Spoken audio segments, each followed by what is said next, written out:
Two cases illustrate this to varying degrees.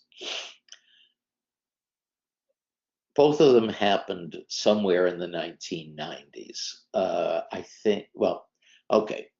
One of them involved the therapist. She was a social worker in Los Angeles who had been seeing O.J. Simpson's wife, Nicole Brown Simpson, the woman that O.J. was charged with murdering, had been seeing uh, Mrs. Simpson, I forget, Nicole Brown Simpson, had been seeing her in psychotherapy. After Nicole Brown Simpson was killed, this therapist believed that since she is dead, there is no more confidentiality.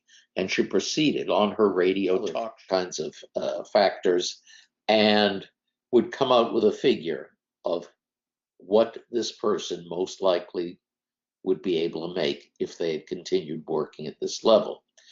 However, because of the therapist's negligence, they're now able to work only at minimum wage. So they'll only have X amount of money at age 65. And the difference between those two endpoints is called the compensatory damage for loss of income. Of course, there's always concern that these figures are inflated. Another compensatory damage would be cost of treatment, whether it be physical treatment or psychological. So this one person referred the client to another person in the practice for psychological testing. So far, so good. And the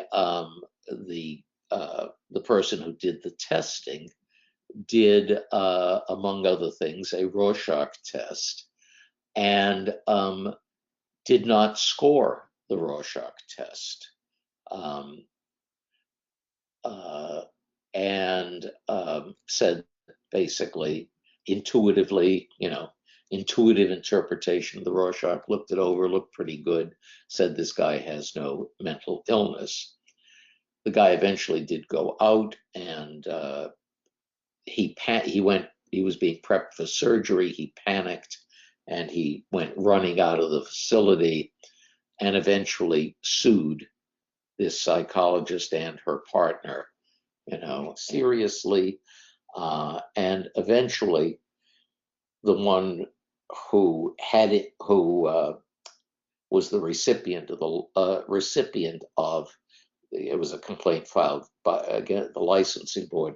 So she turned around and sued the first therapist for defamation of character, and in fact did win a $4 million verdict.